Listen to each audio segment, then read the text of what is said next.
Nagbigay ng update ang Department of Agriculture tungkol sa indemnification payment para sa mga magsasaka at mangingisda mula sa Philippine Crop Insurance Corporation.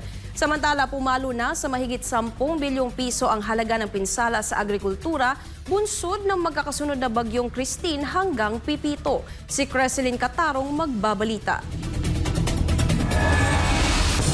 Nakapagbayad na ang Philippine Crop Insurance Corporation o PCIC ng mahigit sa 451 million pesos sa halos 49,000 na benepisyaryong mga magsasaka at mangingisda na naapektuhan ng mga kalamidad. Ito yung indemnification payment o ang tinatawag na insurance claim o payment para doon sa mga magsasaka at mangingisda na naapektuhan ng mga kalamidad, lalo na nitong mga huling 6 na bagyo magmula kay bagyong Christine hanggang kay Pipito. Sinabi ni Agriculture Assistant Secretary Arnel de Mesa na inaasahan na magtuloy-tuloy ang pagbabayad dito. Doon pa lang kay Christine, inaasahan na aabot hanggang 667 million pesos ang insurance payments. Habang tuloy-tuloy ang validation na ginagawa ng PCIC doon sa ibang mga bagyo na naapektuhan ang mga magsasaka at mangingisda. Sa huling tala ng DA, nasa 256,000 na mga magsasaka at mangingisda ang kabuang naapektuhan nitong nakalipas na mga bagyo. May mga kababayan pa rin tayo na hindi insured.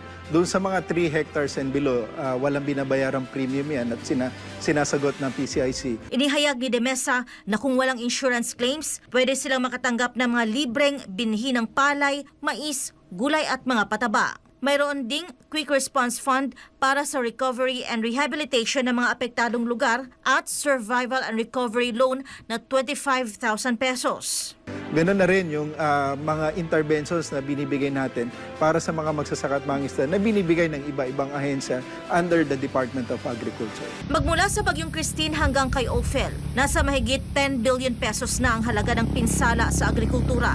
Sa latest bulletin naman ng DA para sa bagyong Pepito, sinabi ni De Mesa na nasa mahigit 300 million pesos ang halaga ng pinsala. Sa kabuuan, halos 10.4 billion pesos na ang naitalang pinsala magmula kay Christine hanggang sa huling bagyo. Inilahad ng opisyal ng DA na isa ito sa mga bagyo na may pinakamalaking pinsala sa sektor ng agrikultura. Para sa Diyos at sa Pilipinas kong mahal, Creseline Catarong, SMNI News.